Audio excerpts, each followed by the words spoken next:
ce que le Seigneur dit, cette église est dans un profond sommeil. Ce sont des choses qu'on a parlé le dimanche. Pourquoi? Parce que leur niveau intellectuel, leur niveau social était élevé. Et à cause de ces niveaux celles qui étaient élevées, ils ont oublié la place de Dieu. Ainsi vous verrez, frères, sœurs, même dans l'église, au fur et à mesure que Dieu bénit les gens, au fur et à mesure les gens s'éloignent de Dieu. Quand des gens sont très riches, ils viennent à l'église parfois une fois par mois, parfois seulement les dimanches. Mais pour le voir rester attaché à Dieu comme ils étaient pauvres, non, il n'y en a pas. Il n'y en a pas, c'est rare. Des gens qui sont très riches et qui restent attachés à Dieu, qui sont dans la présence de Dieu, c'est rare, frères, sœurs. Alors c'est ce qui est arrivé à cette église de Laodicée. Ils avaient de bien. Comme on l'a dit, l'Asie mineure et Laodicée, c'était une ville qui se trouvait aujourd'hui, et le pays c'est la Turquie.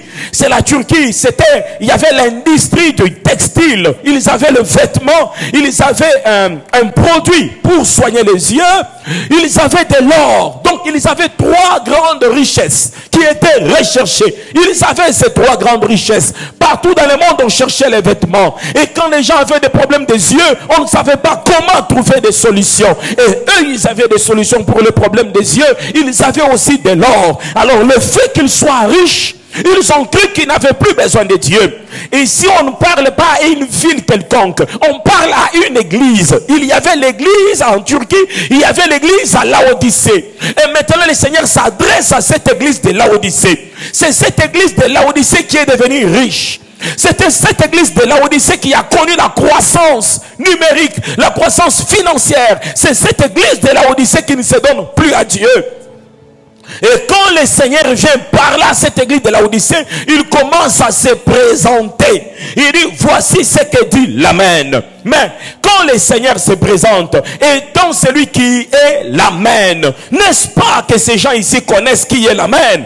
Parce que le livre de Jean est écrit plus tard. Ça dit que presque à la fin, le livre d'Apocalypse plutôt, est écrit par Jean, presque à la fin de plusieurs épîtres qui ont été écrites. Et pendant que Paul écrivait des épîtres, il y avait des lettres circulaires, des lettres qui étaient liées à Lubumbashi. On pouvait aussi l'envoyer à Kinshasa. Elles pouvaient être liées aussi à Kinshasa. C'est-à-dire on avait quand même la connaissance de ce que les apôtres disaient. On avait la connaissance de qui est Jésus-Christ. C'est-à-dire que l'église de Laodicée avait la Bible. La Bible pas telle qu'on l'a aujourd'hui. Mais l'église de Laodicée avait le Pentateuque, avait le prophète, mais avait aussi les lettres, les épîtres, les lettres des apôtres. Mais ayant toutes ces choses, ils ont oublié qui est l'Amen. Ainsi on les rappelle, voici ce que dit l'Amen. Deuxièmement, voici ce que dit le témoin fidèle et véritable. Troisièmement, voici ce que dit le commencement de la création de Dieu. C'est comme si tu connais ton père, vous habitez la même maison, et puis quelqu'un t'écrit la lettre, il te dit, voici ce que dit Papa Jean. Papa Jean qui a des cheveux longs, Papa Jean qui porte que des vestes, Papa Jean qui porte que des chaussures. Tu te diras, mais tiens, mais Papa Jean, on dort avec lui ici. Papa Jean, c'est notre papa. Comment vous devez nous définir Papa Jean? Parce que vous avez oublié ce qu'est Papa Jean. Si vous savez ce qu'est Papa Jean, on n'allait pas vous rappeler. Si l'église de Laodicée n'avait pas oublié Jésus-Christ, on ne l'allait pas à le rappeler. Si on a rappelé Jésus à Laodicée, parce que Laodicée avait oublié qui est Jésus. C'est-à-dire mon premier point ce soir, c'est que quand le sommeil arrive, les gens oublient qui est Jésus-Christ. Quand le sommeil arrive dans l'église, les gens oublient qui est Jésus-Christ. Et aujourd'hui, est-ce que l'église connaît encore qui est Jésus-Christ? Est-ce que Jésus-Christ est prêché dans nos assemblées? Est-ce que Jésus-Christ est prêché dans nos séminaires? Est-ce que Jésus-Christ est prêché dans nos temps de prière? Est-ce qu'il est prêché? Il suffit de circuler, frères, sœurs, pour voir les enseignements qui sont prêchés. Nous sommes devenus l'église de Laodicée. Pourquoi? Nous sommes très riches. Notre richesse est en termes de connaissances, et en termes de connaissances de théologie, et en termes de connaissances de choses. Ainsi, nous voyons nos thèmes deviennent de plus en plus compliqués. La définition de cette tresse de Samson quand ça se tient debout, ou quand on coupe cela. Alors que les choses de Dieu sont simples. La sagesse, quand elle dépasse les bornes, elle vous fera oublier le Seigneur Jésus-Christ. C'est-à-dire vous allez laisser Jésus-Christ et vous croyez vous êtes sage. Vous allez chercher des thèmes et des thèmes et des thèmes et des thèmes. Mais où est Jésus? Ce qui faisait la puissance de l'église primitive n'était pas leur connaissance, n'était pas leur connaissance des choses ou la technologie avancée, c'était la connaissance de Jésus-Christ. Ainsi, si Jésus est dans sa place dans l'église, la gloire reviendra à l'église. Si Jésus est à sa place dans nos cœurs, dans nos vies, la gloire reviendra dans nos vies. Est-ce que Jésus a sa place dans nos vies? N'est-ce pas qu'il y a aujourd'hui des chrétiens qui analysent certains versets et selon eux ils disent, bon ça, moi je ne peux pas appliquer ça. La Bible disait ça, mais à notre temps ça ne passe pas. N'est-ce pas qu'il y a des chrétiens qui choisissent les versets selon leur intelligence? Est-ce qu'on prend encore la parole de Dieu dans sa totalité aujourd'hui? Je prie, frères et sœurs, que vous puissiez revenir à Jésus-Christ. On dit, voici ce que dit l'Amen. Pourtant, il connaissait l'Amen. Voici ce que dit le témoin véritable. Pourtant, il connaissait le témoin véritable. Voici. Il connaissait Jésus-Christ. Le sommeil de l'Odyssée est venu parce qu'ils ont oublié Jésus. Ainsi, Jésus, avant de partir, il dresse une table de Sainte-Sainte. Il dit, faites ceci en mémoire de moi. Mais comment on doit faire en mémoire de toi? Parce que vous pouvez m'oublier. Si vous pouvez m'oublier, alors je vous donne quelque chose par laquelle vous pouvez vous souvenir de moi. Souvenez-vous de moi. Frère, sœur, le Seigneur te dit ce soir, souviens-toi de moi. Où est ma place dans ton cœur? Où est ma place dans ta vie? N'est-ce pas que tu prends maintenant des décisions telles que tu le veux? Est-ce que tu me laisses orienter et diriger ta vie? Souviens-toi de moi. Il dit, souvenez-vous de moi. Chaque fois que vous allez vous réunir, faites ceci en mémoire de moi. L'église d'aujourd'hui est en sommeil parce que l'église a oublié Jésus-Christ. Vous voyez du début jusqu'à la fin d'un programme, le nom de Jésus n'est pas cité, mais c'est des stratégies, ce sont des clés, ce sont des principes de la voyance, des principes pour bien dire ce que tu vois et bien le voir. Ce sont des principes, ce n'est pas Jésus. Jésus est le principe de tout ce qui existe. Parce qu'il est écrit que tout ce qui existe par lui, pour lui et en lui. Alors si tout ce qui existe a été créé par lui, a été créé pour lui, a été créé en lui, ça veut dire que c'est Jésus qui est le principe de toute l'existence. Et si vous voulez avoir le principe de la voyance, le principe de comprendre l'avenir, vous devez demeurer en Jésus-Christ. C'est aussi simple que ça. La Bible ne nous demande pas d'aller chercher autre chose. Si ce n'est méditer la parole, chercher le Seigneur dans la prière. C'est ce que la Bible nous demande. Nous n'avons pas besoin d'aller lire les livres des occultistes pour commencer à voir. Ça n'a pas de sens. Jésus est le principe de tout don spirituel. Il est le principe de toute gloire dans le ministère. C'est Jésus le principe. Vous m'avez oublié, c'est ce que dit Jésus-Christ. Vous m'avez oublié. Regardez dans la vie de l'église. Il y a des gens dans les fiançailles qui couchent ensemble. Pourquoi? Ils ont oublié Jésus. Aujourd'hui, même si tu es enceinte, on te bénit à l'église. Vous savez, frère, même si tu es enceinte, j'ai connu une sœur enceinte. Quand j'ai appris qu'elle est enceinte, j'ai refusé de la bénir. Elle aussi, elle m'a refusé. C'est-à-dire que, pourquoi? Et même, j'ai entendu quelqu'un dire, mais pourquoi ne pas nous bénir? Il faut nous bénir. Mais pourquoi vivre dans le péché? Il fallait vous garder. Frère, sœur, avant qu'on puisse te bénir, on doit te faire un test de grossesse. Si on trouve que tu es grosse, on ne prie pas pour toi. On ne te bénit pas. Comment tu vas porter la voile? Et moi je vais te bénir, mais toi tu vis dans le péché. Que Dieu soit avec vous. Mettez l'enfant au monde et revenez maintenant, on fera le mariage. Allez mettre d'abord au monde, on va voir ça après. Aujourd'hui l'église encourage le mal, Combien de divorces, combien de problèmes, combien de péchés, combien de sorcellerie, combien d'occultisme. Même les hommes de Dieu sont dans l'occultisme. Vous m'avez oublié. Vous avez oublié le Seigneur. Et c'est tolérable aujourd'hui, tolérable. Regardez l'habillement des chrétiens et des chrétiennes. Regardez simplement l'habillement. Sur la route, tu ne peux pas distinguer qui est chrétienne, qui ne l'est pas. Qui est chrétien, qui ne l'est pas. Il n'y a pas de distinction. Vous m'avez oublié. Le Seigneur veut que ce soir tu puisses te souvenir de lui. Une église qui veut se réveiller doit redéfinir qui est Christ au sein de cette église-là. C'est-à-dire, si nous voulons aller plus loin, nous devons nous demander aujourd'hui, Jésus-Christ est qui? Ici, Jésus est qui? Non, Jésus est quelqu'un qu'on utilise pour avoir un peu d'offrande. Vous avez oublié Jésus. Jésus est un instrument qu'on utilise pour avoir l'argent. Vous avez oublié Jésus. Vous savez que la plupart des gens qui suivent Jésus, c'est pour chasser les démons. La plupart des gens qui suivent Jésus, c'est pour se marier. La plupart des gens qui suivent Jésus, c'est pour aller en Europe. La plupart de ceux qui suivent Jésus, c'est pour aller en Europe. Vous l'avez oublié. Où est la place de Jésus-Christ? Et il définit sa place à l'Odyssée. Il dit, voici ce que dit l'Amen. Nous connaissons tous. Amen veut dire certainement. Amen veut dire qu'il en soit ainsi. Ou c'est ainsi. C'est ça l'Amen. Et il dit, voici ce que dit celui qui est le certainement. Voici ce que dit celui qui est, il est ainsi. C'est-à-dire qu'avant qu'une chose s'accomplisse, Jésus doit dire, il est ainsi. Rien de ce qui se fait sur la terre ne peut se faire si Jésus ne s'est pas présenté. Quand il est Amen, Amen ça veut dire alors ça peut se faire. Amen ça veut dire alors c'est ainsi. Amen ça veut dire alors ça peut commencer. Ça dit que rien qui peut se faire dans le monde ne peut se faire sans l'autorisation de Amen. Même un pays qui fabrique la bombe nucléaire, il faut qu'Amen accepte. Il peut même faire que ça puisse exploser dans le labo. Comme en Chine, le coronavirus a explosé.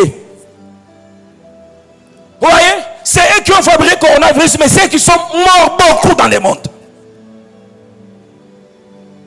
Voici ce que dit l'ainsi. L'Amen. Et vous savez, on dit Amen. Quand on finit la prière. Oh Seigneur, donne. Oh Seigneur, fais. Oh Seigneur, et à la fin, j'ai ainsi prié avec foi. Amen. C'est-à-dire, quand quelqu'un dit que je suis l'Amen, il est le dernier mot de Dieu. Donc quand Dieu parlait, il finit, il dit Jésus. Oui. Il est l'Amen de Dieu. Il est l'Amen de Dieu. C'est-à-dire, raison pour laquelle il est écrit, tout ce qui a été créé, rien n'a été créé sans elle. C'est-à-dire, quand Dieu a créé tout, à la fin, il a dit Amen. Oh, Amen, on dit ici que ce n'est pas juste un mot, mais c'est une personne. Et on dit, voici ce que dit l'Amen. Donc, l'Amen est une personne. Et la Bible dit, rien de ce qui a été créé n'a été créé sans elle. Il fallait la parole, afin que ce qui est créé puisse exister. Or, dans Jean chapitre 1, verset 12 jusqu'à 14, la Bible dit que la parole habita parmi les hommes, pleine de grâce. On dit, nous avons contemplé la gloire de la parole comme la gloire du Fils unique venu du Père. Ils ont vu Jésus, ils ont vu la parole.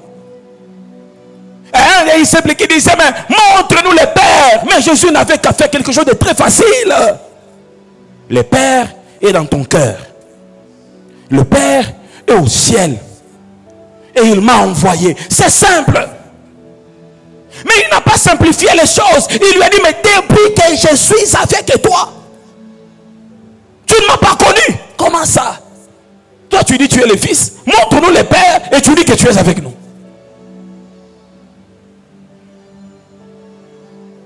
Ça dit que l'Odyssée ne devrait pas chercher autre chose. Devrait seulement aller auprès d'Amen et Amen allait accomplir sa parole. L'Odyssée ne veut pas courir derrière des prophètes sur tout le Lubumbashi. On court à droite, on court à gauche. L'Odyssée devrait seulement chercher Jésus et Jésus allait accomplir les choses. Frères, sœurs, même dans la vie du féticheur, c'est Jésus qui accomplit. Ça veut dire que si Jésus n'a pas donné le féticheur la vie le matin, il ne vivra pas. Ainsi la Bible dit ceci, il fait pleuvoir sur les bons et sur les méchants. Donc même le soleil qui sort dans les champs du magicien, c'est l'Amen. Rien ne peut se faire sur la terre en dehors de la volonté de Dieu. Rien ne peut se faire sur la terre. Regardez un peu Saül qui part auprès d'une prophétesse de Dieu, mais auprès de quelqu'un les esprits. C'est-à-dire que cette personne était occulte. Mais il part auprès d'une personne occulte et le visage d'un homme de Dieu sort.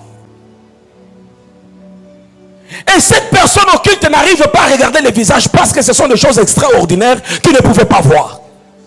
Mais comment l'image d'un homme de Dieu est sorti dans un miroir d'un occultiste? Parce que l'Amen a voulu que ça soit ainsi. Parce que celui qui était venu chercher, il a couvert son identité. Il croyait que l'Amen ne connaît pas ce qu'il est en train de vivre. Il ne croyait pas que c'est l'Amen qui accepte que ce qu'il vit, qu'il puisse le vivre. Il croit qu'il fuira Amen au travers d'une divination. Et en fuyant Amen, il retrouve Amen qu'il est même là-bas. On ne peut pas fuir Dieu. On ne peut pas fuir Dieu.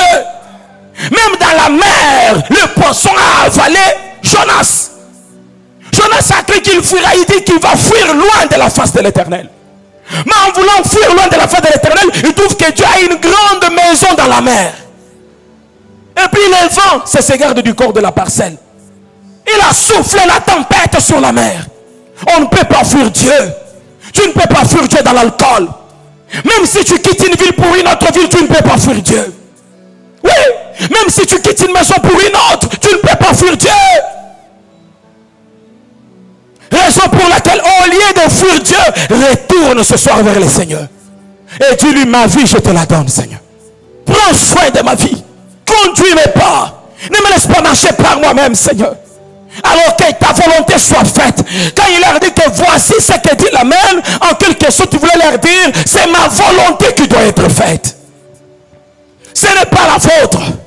Il dit, je connais ce que je formais pour toi. Des projets de paix, de bonheur et non de malheur. Pourquoi tu fuis Dieu, frère? Pourquoi tu fuis Dieu, ma soeur? Il y a même des gens qui viennent et qui mettent leur chapeau jusque-là. Ils croient que Dieu ne va pas les voir. Dieu te voit. Au lieu de mettre les chapeaux jusque-là, change de vie. Change de vie. Dis-moi où est-ce que tu peux te cacher là où Dieu ne te verra pas. Dans la douche, il va te voir. Dieu n'a pas honte de te voir nu parce qu'il t'a créé nu. Il te voit partout, il te voit partout, il te voit partout. En quelque sorte, le message que Dieu communiqua à Laodicée en disant que voici ce que dit l'Amen, était que Laodicée retourne à moi. Reviens vers moi. Le problème, ce n'est pas le frère académique. Le problème, c'est que tu t'es éloigné de Jésus-Christ. Le problème, ce n'est pas le mien, mes fibromes. Le problème, c'est que tu t'es éloigné de Dieu. Le problème, ce n'est pas le mariage ou le voyage. Tu t'es éloigné de Dieu. Il est comme un arbre planté près d'un courant d'eau et qui donne son fruit en sa saison. Aucun arbre se réveille le matin et commence à pleurer. Oh Dieu, tu nous as oubliés. Nous les manguiers, c'est notre saison.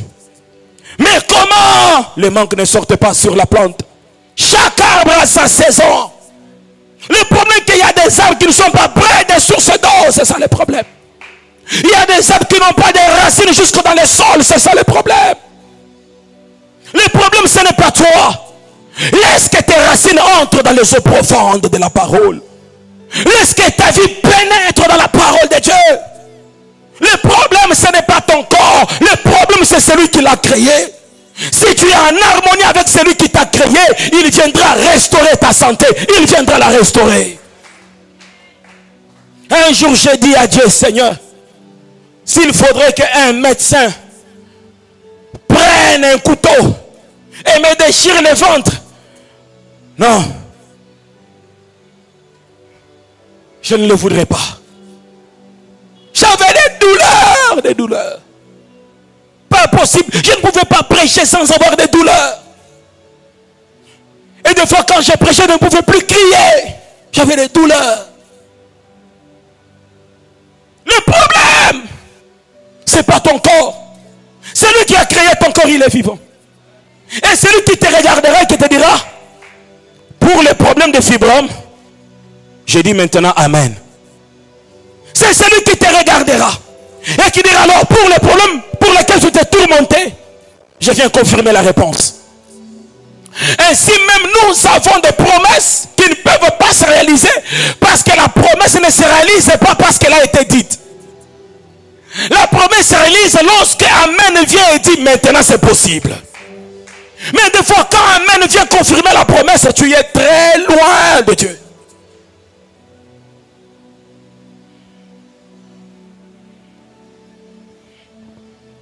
Dans 2 Corinthiens 1, 20. Écoutez ce que la Bible dit. 2 Corinthiens 1, 20. Il a dit ceci. Car, pour ce qui concerne toutes les promesses de Dieu, c'est en lui qui est qu'est le oui. Écoutez ça. Pour ce qui concerne toutes les promesses de Dieu, le oui de ces promesses, c'est en lui. C'est pourquoi, encore, l'amen par lui est prononcé par nous à la gloire de Dieu. C'est-à-dire que quand nous prononçons amen, nous le prononçons pour la gloire de Dieu.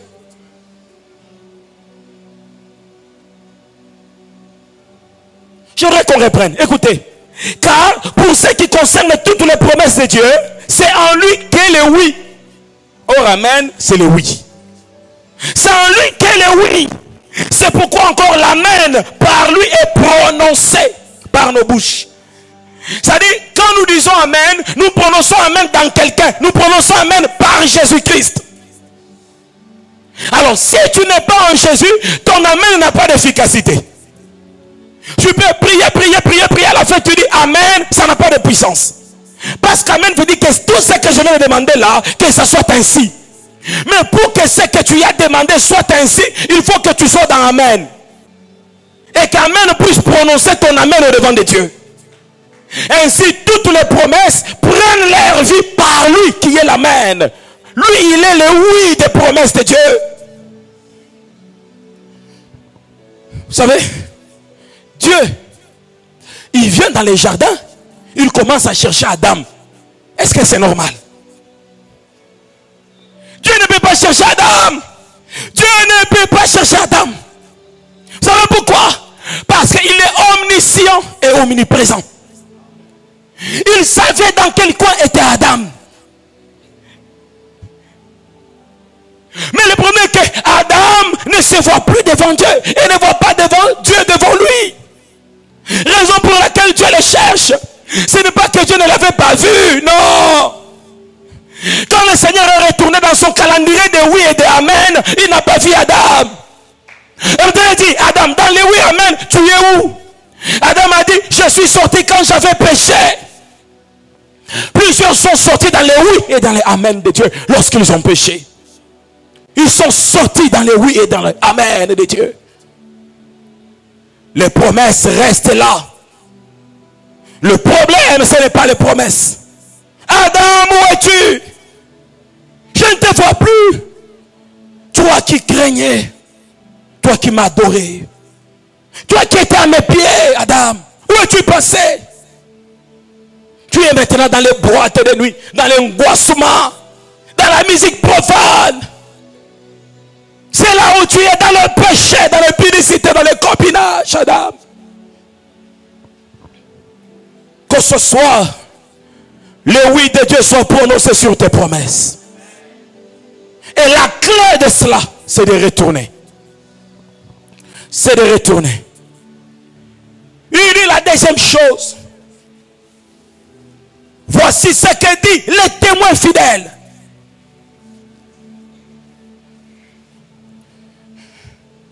Si tu ne connais plus l'identité de ton père, c'est que tu as perdu des connaissances. Tu es dans les comas. Tu ne dors pas, tu es dans les comas. C'est-à-dire qu'il y a des gens qui ne sont pas seulement dans les sommeils, mais ils sont dans les comas spirituels. Donc pour qu'ils puissent revenir dans l'état du réveil, on doit les réanimer. C'est le cas de l'église de la Odyssée. Donc on commence à rappeler à la Odyssée, ton maître, lui, il s'appelle témoin fidèle. Donc la Odyssée est dans le coma. Et spirituellement, es-tu réveillé? Es-tu endormi? Ou es-tu dans le coma? Vous savez, quand un bois est dans le coma, c'est-à-dire il sort des eaux et vous le mettez dans le feu, il ne prend pas le feu, il commence même à éteindre le feu. Les gens qui sont dans le coma spirituel, tu les mets dans une famille, ils priaient tous les soirs. Depuis qu'il est entré dans cette famille-là, la prière s'est arrêtée. Il était dans les comas. Au lieu d'allumer le feu, il a éteint. Quelqu'un qui est dans les comas, vous le mettez dans un département, et le département meurt. Vous commencez à chercher. Premier choral, où êtes-vous? Où êtes-vous? Il y a quelqu'un dans les comas qui est entré. Amenez de l'eau froide sur le feu. Quand quelqu'un est dans les comas, vous le mettez dans l'entreprise et les problèmes commencent à arriver. Est-ce que tu es réveillé ou tu es dans les comas spirituels? Quand quelqu'un est dans les comas, même quand on prêche, lui il est sur Facebook. Quand on prêche, ça entre et ça sort. Il finit les quittes, on demande, on a prêché quoi? On a prêché quoi? Non, on a prêché quoi? Le pasteur a beaucoup prié pour nous. On a prêché quoi? Le comment? Lui il a retenu le comment. Un témoin fidèle, ça dit que il rapporte clairement le témoignage. Il n'enlève rien. Il est toujours présent. Il est fidèle à son poste. Comme Habakkuk le disait, je suis à mon poste et je me tiens. Il est fidèle à son poste. Témoin fidèle. Laodicée croyait que Dieu avait quitté son poste. Il leur dit que je n'ai jamais quitté mon poste. Laodicée croyait que Dieu avait évolué dans sa manière de parler de sa part ou de prêcher. Mais Dieu n'avait pas évolué. Il était toujours là dans son message. Dans la vérité du témoignage. Et Laodicée avait perdu cette capacité d'être un témoin fidèle. Vous savez, être témoin, ce n'est pas seulement en fonction de ce qu'on dit, mais surtout en fonction de ce qu'on est. Maintenant, Laodicée n'était plus un témoin fidèle. Parce que quand on regardait Laodicée, on voyait l'or dans les boucles d'oreilles, l'or dans les chaînettes. Donc les gens de Laodicée, ils avaient de grosses chaînettes comme ça. On voyait l'or, hein? Et puis on voyait des habits. Ils s'habillaient en yodi, en yodi. Mais quand on cherchait les témoignages de Christ, on ne les voyait plus sur Laodicée.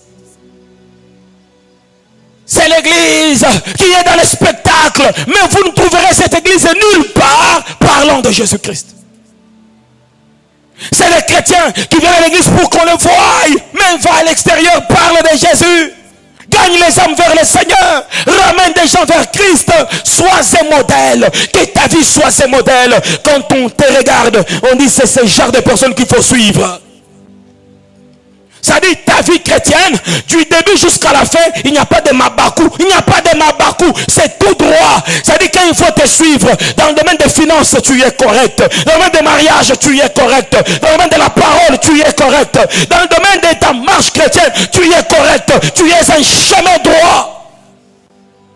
Tu es un chemin droit. Est-ce que tu reflètes Jésus-Christ et son témoignage? Est-ce que tu témoignes encore Jésus-Christ aujourd'hui? J'aime ce qui est écrit dans 2 Corinthiens 3:3.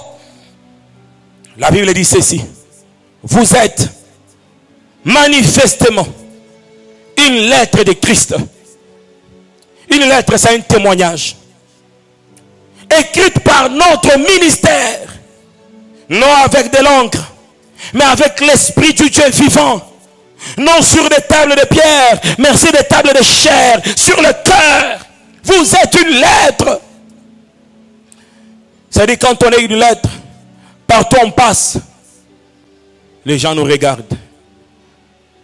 Ah, un enfant de Dieu ne prend pas d'alcool. On lit. Quand tu passes, les gens te regardent. Ah, une servante de Dieu s'habille convenablement. On lit dans ton habillement, dans ton parler, dans ta vie. On lit Jésus. On lit, tu es une lettre. Tu n'as pas besoin de parler seulement. En te regardant, l'humilité, l'amour, la constance. On lit un enfant de Dieu. n'es pas sur deux chemins. Aujourd'hui tu es au nord, demain tu es au sud. On lit correctement. Enfant de Dieu. Quand tu fais des affaires avec les autres, tu n'es pas un voleur. Non. Tu n'es pas un magouilleur. On lit clairement. Enfant de Dieu. Et quand les amis au travail disent qu'on doit faire des combines, et puis on aura 10 000, on aura 5 000, tu dis non, ça c'est du vol. Enfant de Dieu. Et quand tous tes collègues à l'auditoire, elles sont des hommes d'autrui, toi, enfant de Dieu, tu leur dis, vaut mieux que j'aille ma seule robe, au lieu de trahir mon Dieu. Quand on voit dans tes relations, tu n'as pas de relations bizarres. Enfant de Dieu, tu es une lettre écrite. Ça veut dire, partout où tu passes, les gens doivent lire Jésus-Christ dans ta vie. Partout où tu passes, on lit Jésus-Christ. Et l'Odyssée, on ne pouvait plus reconnaître l'Odyssée. On ne pouvait plus reconnaître l'Odyssée. L'Odyssée avait perdu son témoignage. Oh, j'entends quelqu'un qui peut prier ce soir à Dieu, lui dire, Seigneur, garde mon témoignage. Que je sois un témoignage. Au milieu des occultistes, on trouve frère Jean, pas Yankee Jean, non, frère Jean. Au milieu des voleurs, on ne trouve pas l'aventurier Jean, frère Jean. Frère Jean. Des fois, un enfant de Dieu doit être rigoureux. Des fois, un enfant de Dieu doit être discipliné. Des fois, un enfant de Dieu doit être différent du monde. Quand on est différent, ça veut dire qu'on nage contre courant. Le monde s'attaquerait à toi, mais tu resteras dans ton identité. Je suis comme ça à cause de la parole.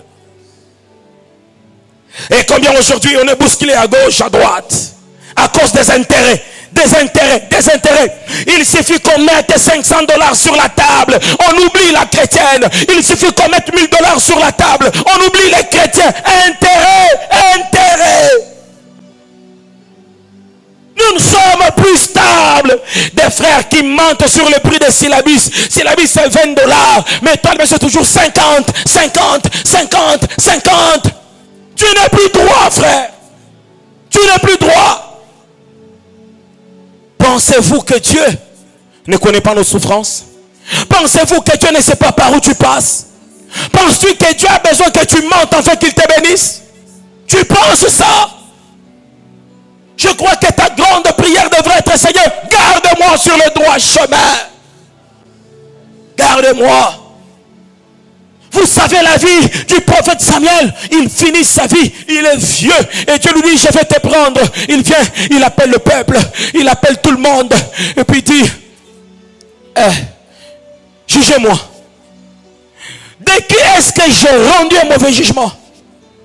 Parce qu'en tant que prophète, il était aussi juge d'Israël. Il était comme président d'Israël.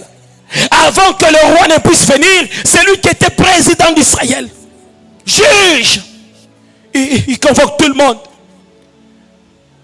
Qui est-ce que j'ai jugé avec injustice? Le frère Jacques du quartier, ah vieux père, tu nous as rien fait. Les sœurs Janine, ah papa, on a grandi, tu nous as même jamais dragué. Et tout le monde dit, non.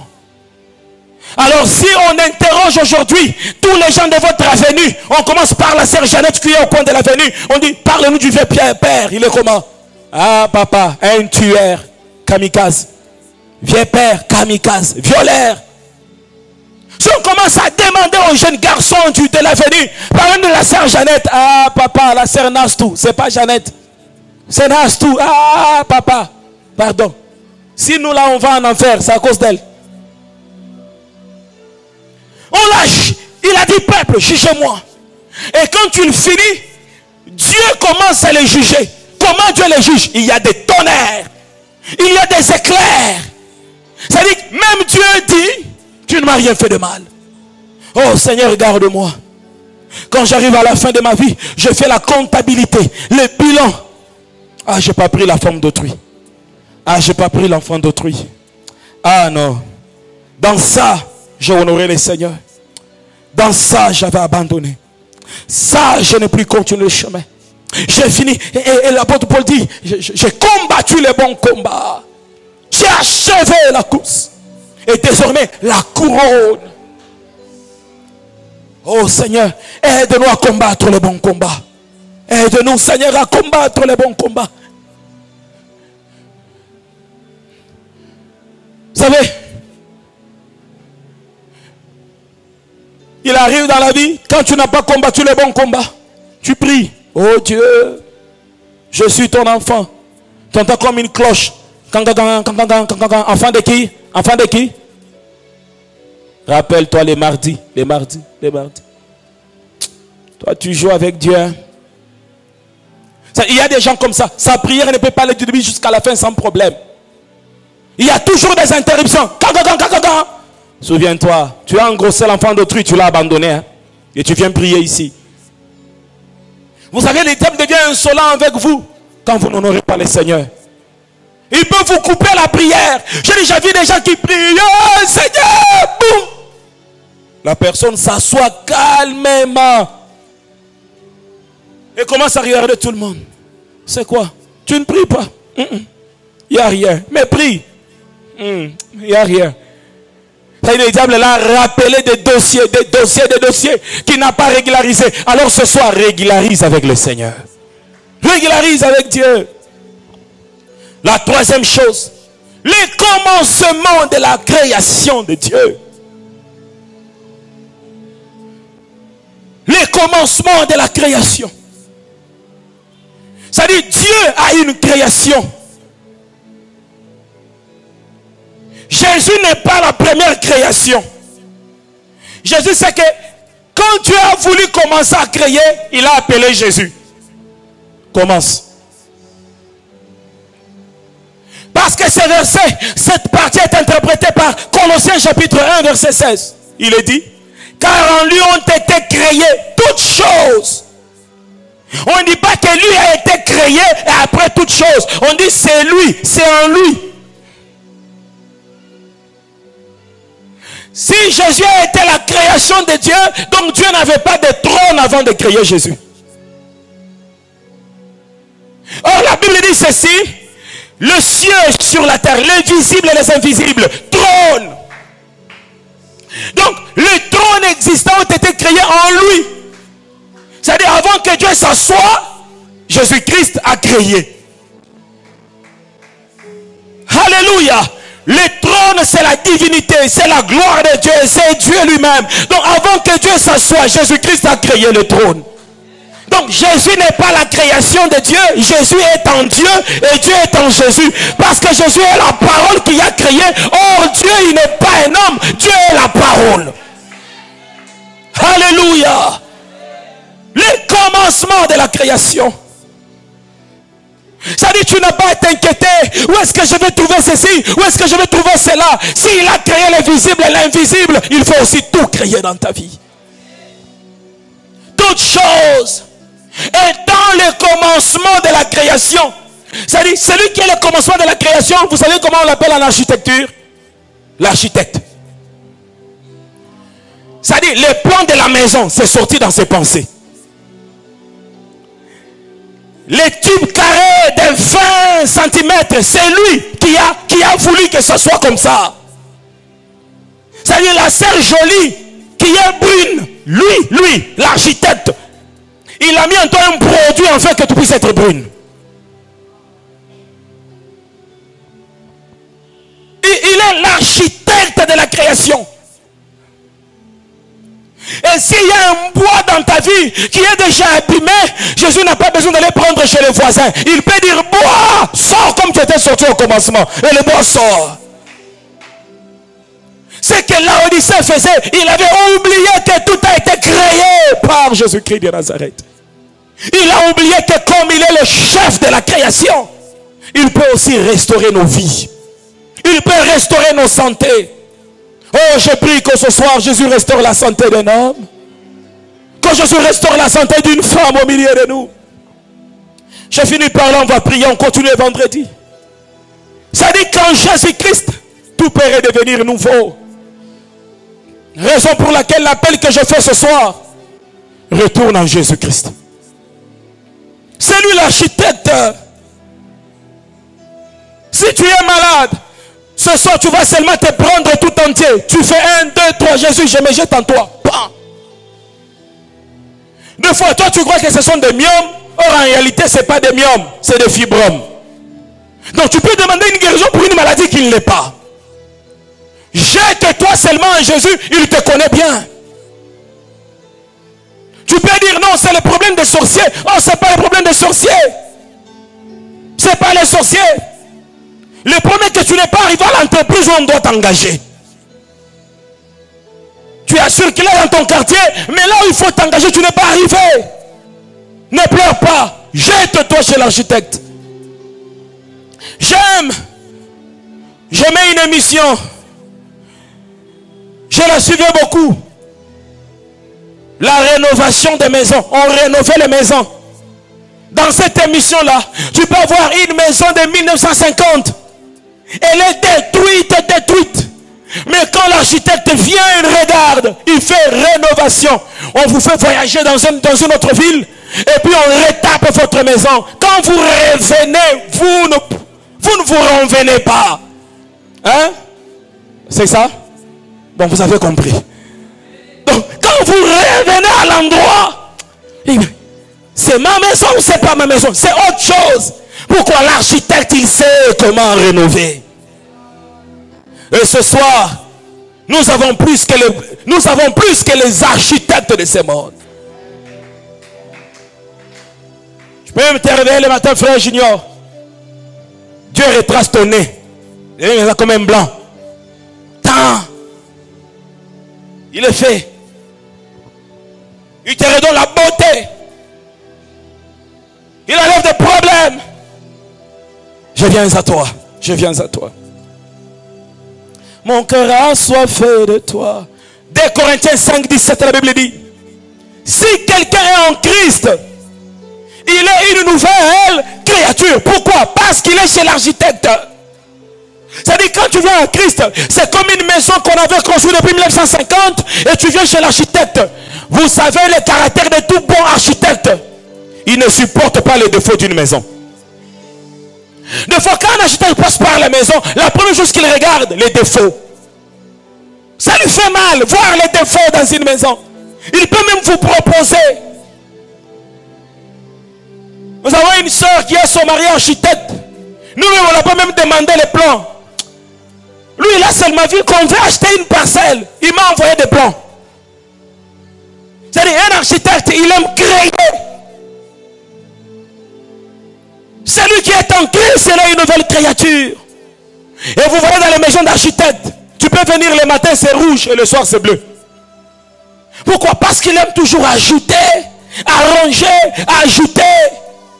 Il aime modifier. Je ne sais pas ce qui est rouge, il peut le ramener en bleu ce soir. Je ne sais pas ce qui est jaune, mais il peut retoucher ton ventre ce soir. Il peut le retoucher. Le bien de Dieu, c'est que quand tu l'as créé, il n'a pas fini de créer. Jusqu'aujourd'hui, il continue encore à créer. Il continue à créer jusqu'aujourd'hui. C'est ce que vous entendez. Une femme qui n'avait pas de trompe a mis au monde. L'œuvre de la création ne s'est pas arrêtée. Elle continue. L'œuvre continue. Continue jusqu'aujourd'hui.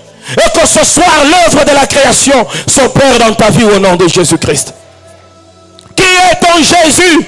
C'est lui l'architecte. Qui est ton Jésus? C'est lui le témoin fidèle. Qui est ton Jésus? C'est lui qui dit Amen pour que les choses puissent se réaliser. Jette-toi en Jésus. Jette-toi en Jésus. Ne pensez plus aux événements passés, ne considérez pas ce qui est ancien. Celui qui est en Christ est une nouvelle créature. Les choses anciennes sont passées, voici toutes choses sont devenues nouvelles. Tout est devenu nouveau.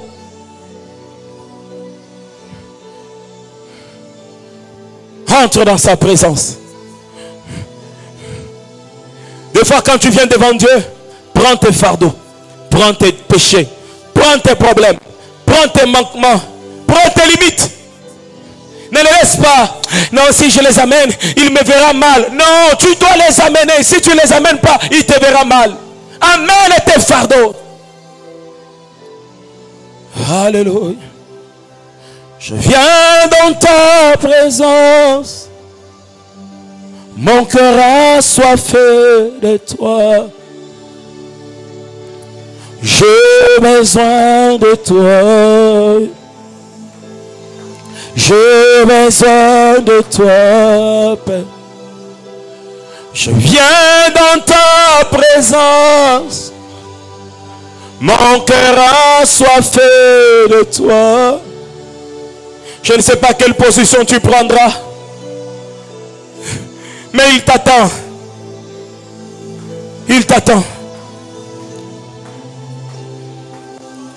Oublie ton voisin, oublie. Tu viens dans sa présence. Exprime ton cœur au devant de Dieu. Ouvre ton cœur dans sa présence. Oh, oh, oh, oh, oh. J'ai besoin de toi.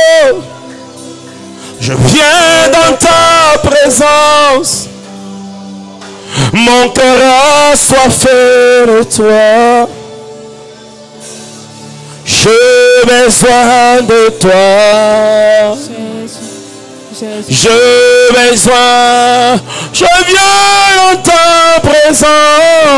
Mon cœur a soifé de toi. C'est toi qui fais les promesses. Et c'est toi qui réalises les promesses, Yahweh.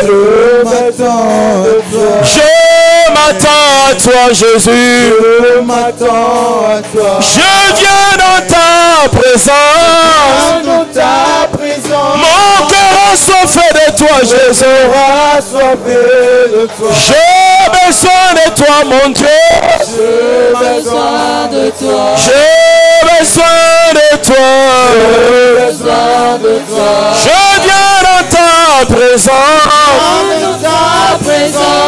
Mon cœur a soifé de toi. J'ai besoin de toi, Yahweh. Entre dans mon cœur. Tu connais les défauts. Tu sais ce qu'il faut faire. Entre dans ma vie. Tu connais là où il y a les ravins. Tu sais comment les remplir. Mon cœur a soifé de toi.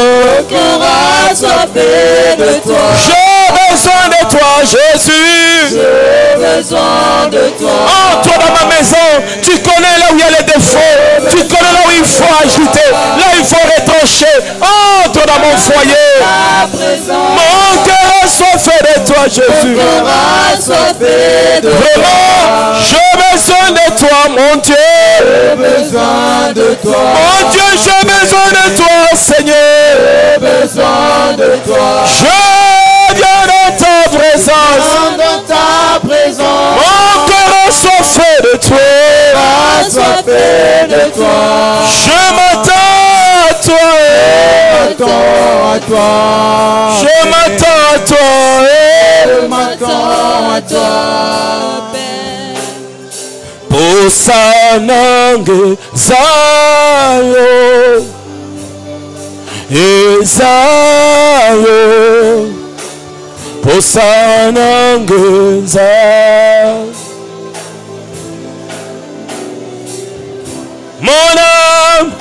Mon âme a besoin de toi.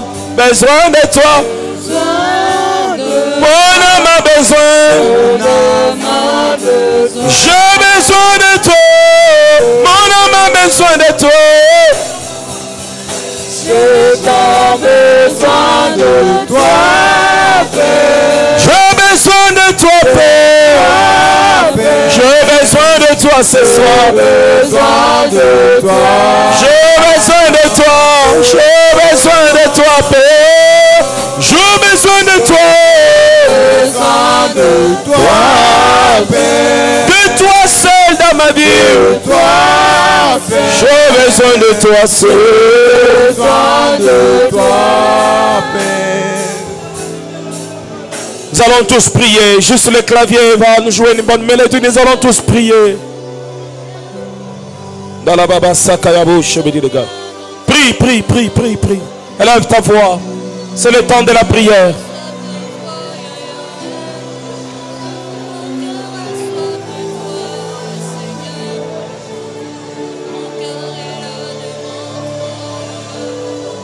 Prie de tout ton cœur.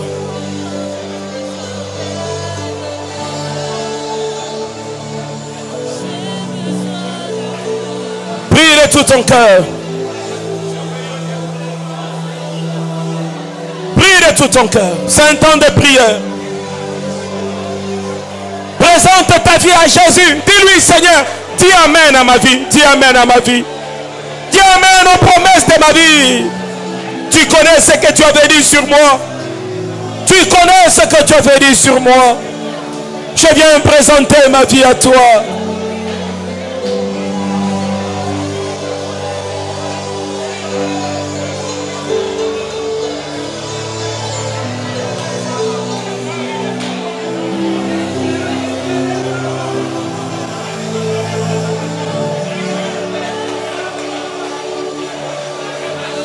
Présente tes faiblesses devant Dieu. Dis-lui, je suis faible en ceci, je suis faible en cela. Tu connais bien que je suis faible. Je n'ai pas besoin de me voler la face. Tu sais bien mes incapacités. Tu sais bien mes incapacités. Je me présente devant toi avec mes défauts. Je me présente devant toi avec mes défauts, mes incapacités.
commence à désirer le renouvellement de ta vie, le renouvellement de ta vie de sainteté, le renouvellement de ta santé, le renouvellement.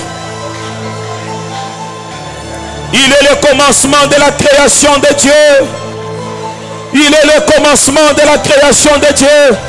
Il peut renouveler ton ventre, il peut renouveler ta tête, il peut renouveler tes jambes, il peut renouveler ta poitrine, il peut renouveler, il peut faire disparaître le cancer, il peut faire disparaître le myome, il peut faire disparaître les fibromes. Désire le renouvellement de ton travail, le renouvellement de ta vie de sainteté. Dis-lui, Seigneur, renouvelle tout à moi. Renouvelle tout à moi, Seigneur. Renouvelle tout à moi, oh Dieu. Renouvelle ma vie de consécration. Renouvelle mon attachement à Dieu. Renouvelle ma vie de lecture, de la lecture de la Bible. Renouvelle ma vie de prière. Renouvelle mon foyer. Renouvelle mes enfants. Renouvelle mon épouse. Renouvelle tout, Seigneur. Renouvelle tout, Père. Renouvelle. Renouvelle.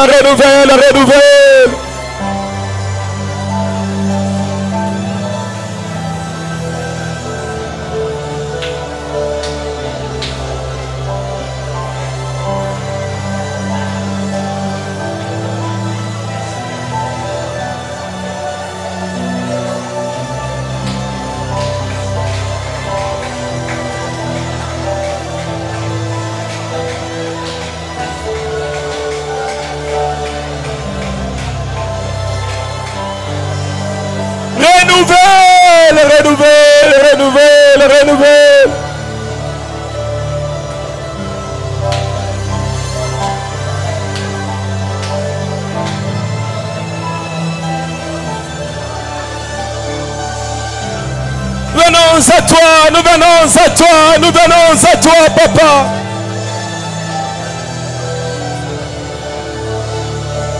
Qu'aujourd'hui une marche nouvelle commence. Qu'aujourd'hui une marche nouvelle commence. Qu'aujourd'hui une marche nouvelle commence. Qu'aujourd'hui un départ nouveau commence. Qu'aujourd'hui un départ nouveau commence. Qu'aujourd'hui le passé reste dans le passé. Qu'aujourd'hui le passé reste derrière. Aujourd'hui.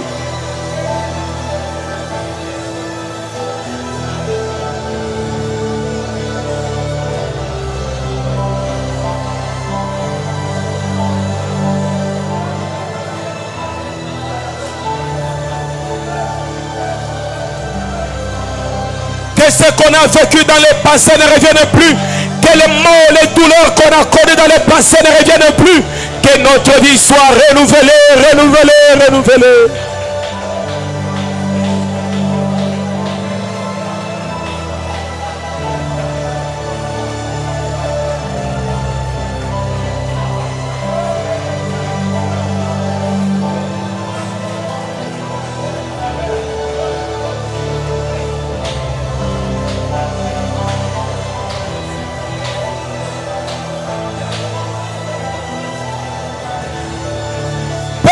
Nous sommes incompétents, Père, nous sommes limités, Père, nous sommes sans force, sans intelligence, Père, nous manquons des capacités nécessaires. Nous voulons que tu nous renouvelles, Papa. Viens nous renouveler